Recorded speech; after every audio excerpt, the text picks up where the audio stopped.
En los últimos días he pensado mucho sobre la irrelevancia de la ficción como medio para transmitir un mensaje.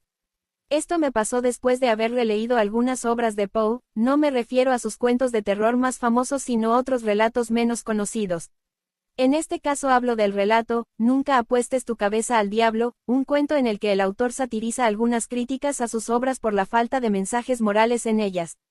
Poe responde haciendo con un cuento con supuestas lecciones morales que no tienen ningún sentido con el objetivo de burlarse de los moralistas de la ficción.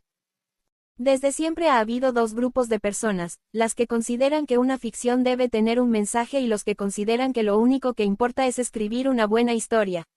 Si bien yo creo que lo ideal es una historia con un poco de ambas, siempre he sido más fan del segundo grupo, pues al intentar dar un mensaje este puede terminar comiéndose la historia y convertir la obra en no más que una mera propaganda. Pero hay otro problema, un fenómeno que he notado en ciertas ficciones, que es la interpretación contraria del mensaje por parte del espectador. Esto consiste en que, por ejemplo, si el autor dice que una cosa es mala, el espectador interprete eso como algo bueno. O si el autor dice que el espectador no haga algo, el espectador lo hace, como una especie de espíritu de contradicción inconsciente. Creo yo que es por eso que las obras de ficción que buscan advertir a la sociedad sobre problemas futuros suelen fracasar en su intento, no porque no se entiendan sino porque irónicamente son sus mismos fans, los que más entienden el mensaje, los que buscan hacer realidad lo que les advierte su obra, o al menos eso pareciera. A continuación una serie de pequeños ejemplos de diferentes medios que se me vienen a la mente, no pretendo dar una crítica a ninguna de estas obras, solo usarlas como ejemplo. Miside es un juego ruso que se hizo popular a finales de 2024 y su repentina fama fue lo que en parte me hizo querer escribir sobre este tema.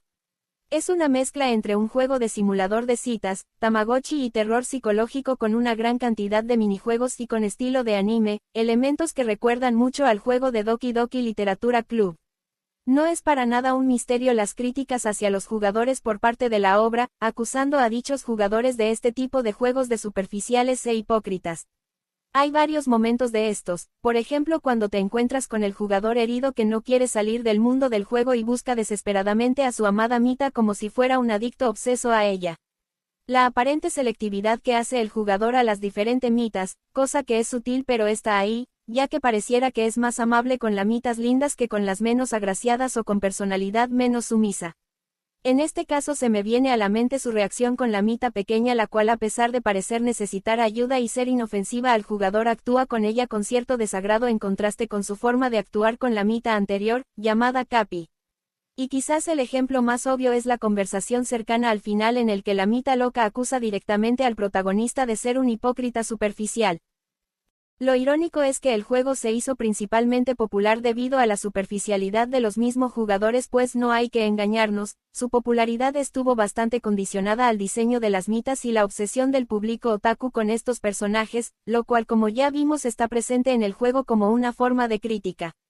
Tanto es así que los fans insistían en un modo pacífico donde no hubiera tragedia ni elementos de terror, a pesar de que el juego era de terror. Incluso en las reseñas del juego había gente decepcionada por la falta de elementos más picantes dentro del juego, o directamente querían un juego H.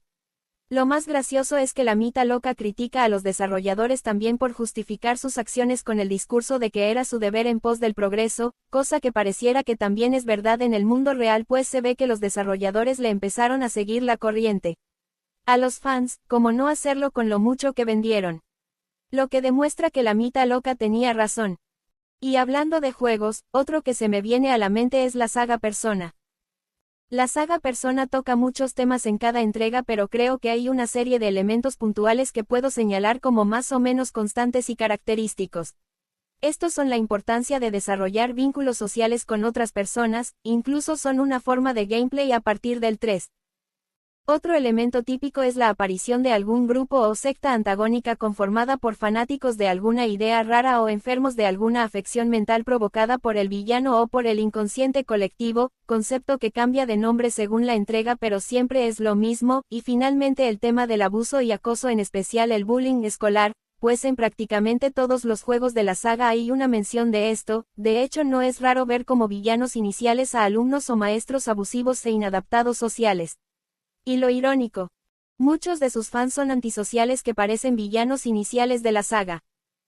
Se me viene a la mente sobre todo aquellos tiempos en que Persona 5 se había vuelto súper popular y cualquier juego RPG por turnos lo comparaban con Persona 5, cualquier juego con música jazz igual a Persona 5, cualquier simulador de vida social igual a Persona 5. El colmo es cuando algunos fans se dedicaban a criticar a Atlus por sacar juegos que no eran Persona. El mejor ejemplo es la crítica en contra de Shin Megami Tensei 5 por no ser Persona 5, cosa que hasta los críticos de videojuegos hicieron. Uno esperaría más templanza viniendo de los fans de una saga de juegos con tantas críticas hacia la sociedad, pero parece que no. Hubo una época en el que muchos fans parecían formar una secta. Yo soy fan de Shin Megami Tensei y me gusta Persona, pero la verdad esta última no me parece para tanto. En realidad creo que peca de tener mucho texto. Aunque para ser justos con los fans de Persona, puede llegar a ser entendible su falta de moderación y tacto, por algo les ha de gustar tanto Persona, les da una forma de socialización controlada y falsa a gente que tiene problemas para hacerlo en la vida real. Por cierto, y retomando el tema de la superficialidad de Misside, en Persona pasó algo similar. La saga empezó a tener éxito cuando cambió a una estética más anime y llenándose de waifus. Lo menciono porque la superficialidad y la perversión sexual también es un tema típico en Persona. Otro ejemplo que se me viene a la mente es el caso de Evangelion, un anime que al igual que Misside critica a los otakus no tanto por su superficialidad sino por su tendencia al aislamiento y escapismo. Parece ser a que a los fans del anime nos le llegó el mensaje. En realidad abrió la puerta al surgimiento de innumerables nuevos animes escapistas. Otra cosa que me llama la atención es que el creador de la obra pareciera que se esforzó en hacer personajes realistas, con problemas psicológicos, desagradables y alejándose de los clichés de la época. Irónicamente esto tendría un efecto contrario en la audiencia ya que estos convertirían a los personajes en nuevos clichés. En este caso no veo necesario prolongarme tanto en ese tema porque ya hay muchos videos y artículos hablando de esto. Dicho todo esto, uno podría pensar que todo esto es solo un problema propio de la subcultura otaku, que las ficciones y el público de este tipo de obras tienen esta tendencia porque los otakus son gente rara, obsesiva y de pocas luces, cosa que de hecho no es verdad. Como demostración se me viene a la mente las series de cartoons occidentales que estaban tan de moda hace unos años, las cuales estaban obsesionadas en menor o mayor medida con ideologías afines a la propaganda woke de la época, las cuales defendían supuestos valores como la tolerancia y la supuesta inclusión. No obstante, sus fans solían ser todo lo contrario. Quizás el mejor ejemplo que se me viene a la mente fue el fandom de Steven Universe, el cual contaba con elementos que se distinguían por su intolerancia. Recuerdo casos en los que algunos miembros del fandom incluso buscaban orillar a otras personas a acabar con vida solo porque no les gustó un dibujo. Hablamos de fans de una serie en donde el protagonista se volvió un meme por perdonar a todo mundo por malo que sea. Quizás esta gente pensaba que no importan sus acciones, de todos modos los van a perdonar. En pocas palabras, los fans de este cartoon serían como los villanos de dicha ficción. Un ejemplo más fueron las películas de superhéroes también tan de moda en aquella época que mostraban en pantalla personajes virtuosos pero con un fandom lleno de gente que representaba todo lo contrario. Recuerdo, por ejemplo, un suceso en México en el que un grupo de fans de Spider-Man se agarraron a golpes por una entrada de cine para la nueva película de su héroe. No me imagino a ningún superhéroe clásico haciendo o alentando algo así. Aunque para ser justos es verdad que en cierto momento esas películas empezaron a decaer muchísimo y se empezó a crear héroes que en realidad eran villanos por donde los vieras. Otro ejemplo que se me viene a la mente son las películas de villanos carismáticos, antihéroes o directamente psicópatas que son interpretados por la audiencia como héroes incluso cuando el autor tenía la intención contraria. De esas hay muchos ejemplos, pero para mí uno de los más característicos y exagerados es el caso del protagonista de American Psycho, un tipo misógino que no es capaz de tener una relación con una mujer si no le ofrece dinero de por medio, dinero que obtiene gracias al trabajo de su familia rica. El tipo es un incompetente en su trabajo pero que sigue en el puesto por nepotismo, es un hombre lleno de vicios y sumamente banal, vacío e ignorante, además de ser un psicópata que sueña con ser un asesino. Pero debido a su incompetencia y cobardía por suerte no es capaz de hacerlo. Oh sí, la película lo deja de forma ambigua si mal no recuerdo.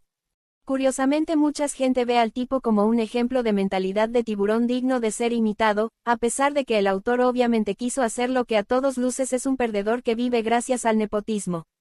Después de todo esto uno podría pensar que esto es debido a que la gente no entiende el mensaje de los autores por ser ignorantes, lo cual podría ser el caso si no fuera porque esto sucede incluso con gente supuestamente culta. Como ejemplo y mayor colme se me viene a la mente el caso de las novelas distópicas del siglo pasado como la de 1984 entre otras. Hace mucho tiempo no era raro ver a intelectuales que se denominaban de izquierda, moderada, hablar maravillas de este libro y de otros como Un mundo feliz, metiendo miedo sobre la posibilidad de que un mundo como ese podría ocurrir. Tiempo después la denominada derecha hizo lo mismo, mucho más coherente teniendo en cuenta que la obra original estaba inspirada en la dictadura de la Unión Soviética. Y así como pasó con los nacionalsocialistas, los cuales, tanto la derecha como la izquierda los acusan de ser del bando contrario, así la derecha y la izquierda se han atacado entre ellos acusando que uno u otro son ejemplos de X o Y distopía literaria. No obstante, a pesar de que los intelectuales de ambos lados, muchos de ellos detrás del poder, admiren estas obras y las vean como un modelo de advertencia para el futuro, lo cierto es que estas advertencias muchas veces se cumplen tan bien que más bien parecen predicciones. Uno no puede dejar de pensar que ambos lados más que entender estas obras como advertencias las usen como manual de instrucciones del qué hacer y cómo hacer dictaduras, regímenes autoritarios o demás cosas turbias. Y es que no hay forma en que uno pueda decir que no entendieron la obra porque ciertamente lo hacen, lo cual hace todo más turbio y maquiavélico. Conclusión. Con esto no digo que se deba evitar mensajes en la ficción, ya que al final de toda forma no sirve de nada pues el público o no lo va a entender o van a hacer lo contrario. Todo lo contrario, yo creo que un autor debe de hacer lo que quiera, lo único que importa es cuidar la técnica y que la historia sea coherente dentro de su mundo de ficción. Si quiere poner mensajes o críticas en sus obras está perfecto, e incluso me atrevo a decir que esto puede llegar a ser inevitable pues todo mundo tiene sus ideas personales. Lo que debería de evitar es esperar que su público entienda lo que quiera decir, o esperar un cambio social de ellos. Un problema que tienen muchos autores, y que aclaro, no necesariamente tienen los que mencioné en este análisis, es que se ponen a hacer una ficción en lugar de escribir un ensayo, que era lo que tocaba, pues al final del día la gente ve a la ficción como lo que es, un entretenimiento.